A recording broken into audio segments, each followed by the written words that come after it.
Hi, this is James Fargon, aka Mustard Strong.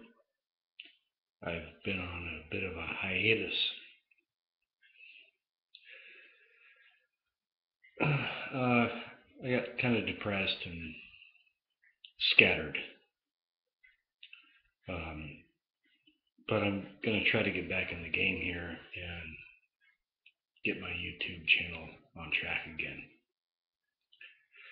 I decided to log back in tonight and do this broadcast mainly for Wayne D and 420 Homestead and a few others who paid attention and lended support when I was on a tear. And then I got off the tear, kind of got bogged down in some things. But anyway, I'm going to try to get back on and get this thing rolling again. What inspired me to do this is kind of a confluence of different factors, a perfect storm, if you will, that coincides with Superstorm Sandy. Notice they don't refer to it as Hurricane Sandy, they refer to it as Superstorm Sandy. The bullshit has been piling up to the point where it's just so thick.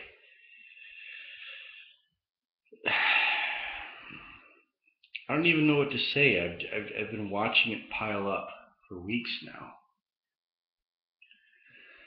It's extraordinary. What I want to say tonight is that the storm that hit the northeastern United States in the last few days was not a natural storm. The laws of physics dictate that massive hurricanes do not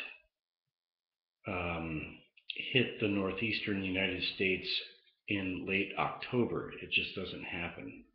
Hurricanes require a lot. They require an engine, and the engine is a lot of steam from the ocean, to put it in a simple way. And by late October, the North Atlantic Ocean is way too fucking cold to fuel a storm of that magnitude. And there are several anomalies at work with that storm, or were several anomalies at work with that storm. Namely, that the eye, the cell, was at record magnitudes of barometric pressure, which must have been artificially induced through HARP and HARP's ancillary systems of weather control. Meanwhile, the winds on the outside peripheries of the storm were barely registering at a Category 1. And the storm's shape was all fucked up and strange. So, and it's coming on the heels of will the presidential election take place? Will it actually happen?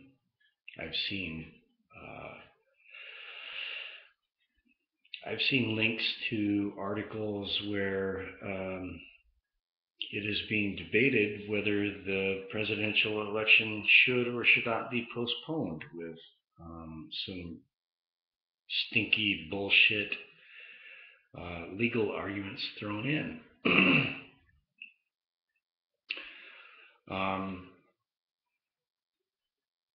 What it seems to be shaping up to be is a massive psyop And I've been on some popular internet forums where there are people who appear to be shills, way over exaggerating the effects of the storm. And then other posters who seem to be like honest people who are saying, like, what the fuck, man? I never got a gust over 40, 50 miles an hour. There's no damage in my neighborhood. And then you get these shill types that leap on them and like rag on them and say my basement is flooded with salt water. My car got washed halfway down the block, and they talk hysterically. I don't. My sense tells me that that storm didn't do nearly as much damage as it was hyped up to do. Not a tenth of the damage that it was hyped up to do. And so, on this note, I would like to introduce a new bit of research and observation that has been thrown into the mix by my good friend Jim Stone. This relates to the transformer explosion in New York City. Now, there is one main video that is being posted on YouTube, and it's almost like they were just sitting there with the camera waiting for the explosion, and they caught it just so. Like they're just sitting there waiting for it, right? And you get like this little bubble of orange light, yellow orange light, and then blue, white, white, blue, and then it contracts down to this yellowish orange color, and then this massive flash of blue white light. And then it contracts down, and then it bubbles back into yellow orange, and then it peters out. Okay, so what this comes down to is that transformers do not explode in this way. Normally they just flash and it's done. If you will go to www.jimstonefreelance.com, that's JimStonefreelance.com, you can read his explanation of what happened. And that is that the casings of the transformers were ignited with iron thermite. And iron thermite burns an orange-yellow color, and it makes a lot of smoke, and that smoke is highly electrically conductive. And that smoke would have provided a very good conductor to create electrical arcs on the contacts outside of that transformer. And so the yellowish orangish bubble that you saw is the iron thermite burning, creating a smoke that could create arcs. And the brilliant bluish white flashes that you saw are alternating current electrical arcs conducted by the smoke leaping across the terminals and basically destroying the transformer. This was another false flag operation. The storm was a false flag operation, and it was a failed false flag operation because it did not wreak nearly as much damage as the powers were hoping that it would. The pretext being that, think about the idea of mandatory evacuations. Pretexts for mandatory evacuations in a country where Homeland Security is trumping the Bill of Rights and the Constitution, right? And so a whipped up storm that's not quite as whipped up as they wanted it to be. And then the lights stayed on throughout this bullshit storm. But at the end of it, a false flag operation. A false flag attack on a Con Ed power station.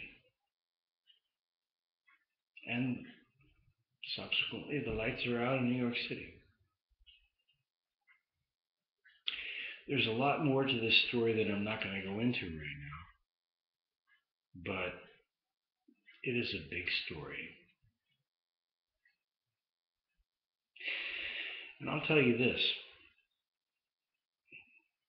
I went to a website called www.godlikeproductions.com tonight, which is a major conspiracy website. And they'll talk about any kind of crazy shit, aliens, anything. Anything goes. But I tried to post a thread about this exploding transformer in New York City being a sabotage false flag operation. And I was banned from that website. My IP was banned from that website within a matter of seconds. And anything else that my friend Jim Stone produces is likewise banned from those forums in a matter of seconds. So if you want to know, if you want to keep your finger on the pulse of what is really happening, don't believe all these bullshit internet sites, much less the MSM, the mainstream media. Don't believe any of that shit. If you want to tap into the root of truth, the shit that gets banned within seconds from major online truth sites, go to www.jimstonefreelance.com and check it out. Because that is where the real information is coming from. The real unadulterated information. That's where it's coming from. That's where it's coming from. You can't expect to find it anywhere else.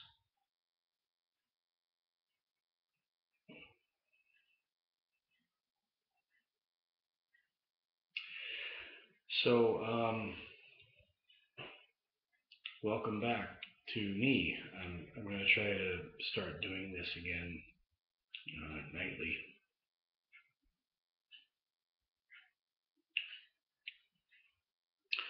And thanks to you guys that have followed and encouraged. And please try to tap into Jim's work and get it out there. I've been really lazy over the last couple of months. But I shouldn't. I should keep hammering away, and I hope you guys do the same. So this is James Fargon, aka Mustard Straw. Over and out.